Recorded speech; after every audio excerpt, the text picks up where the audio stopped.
سنتے ہیں اردو میں خصوصی اپڈیٹ۔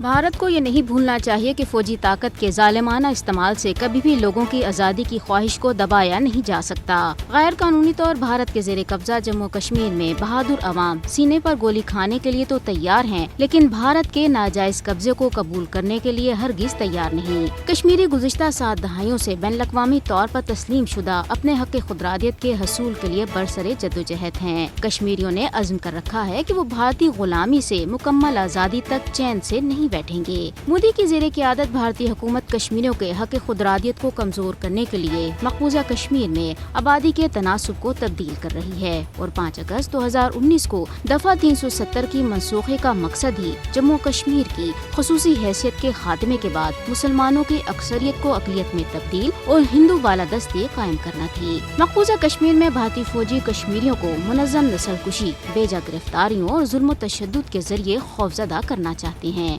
نام نہاد تلاشی کی کارروائیوں کے دوران خاص طور پر کشمیری خواتین اور بچوں کو ہراساں اور بزرگوں کی تذلیل کی جاتی ہے۔ جموں کشمیر پر بھارتی قبضے نے انسانی حقوق پامالیوں کے نئے ریکارڈ قائم کر دیے ہیں، لیکن بھارتی حکومت بڑی ہٹ دھرمی سے عالمی برادری کی آنکھوں میں دھول جھونکنے کے لیے کشمیریوں کی جدوجہد آزادی کو کبھی دہشت گردی سے جوڑنے اور کبھی سب کچھ معمول پر ہونے کی رٹ لگائے رکھتی ہے۔ کشمیری انتہائی سخت حالات کے باوجود اپنے وطن عزیز پر ہندو توا پالیسیوں کو ناکام بنانے کے لیے مکمل یکسو اور متحد ہیں، اور وہ دن دور نہیں جب مقبوضہ کشمیر میں آزادی کا سورج طلوع ہوگا۔ بھارت کو جموں کشمیر میں بین الاقوامی قوانین کی خلاف ورزیوں سے روکا جانا وقت کی اہم ضرورت بن چکی ہے۔ بھارت مقبوضہ علاقے میں جنگی جرائم پر سزا کا مستحق ہے۔ ظالم بھارت کو آخرکار مقبوضہ کشمیر میں شکست کا مزہ چکھنا ہی ہے اور آزادی کشمیریوں کا مقدر بن کر رہے گی۔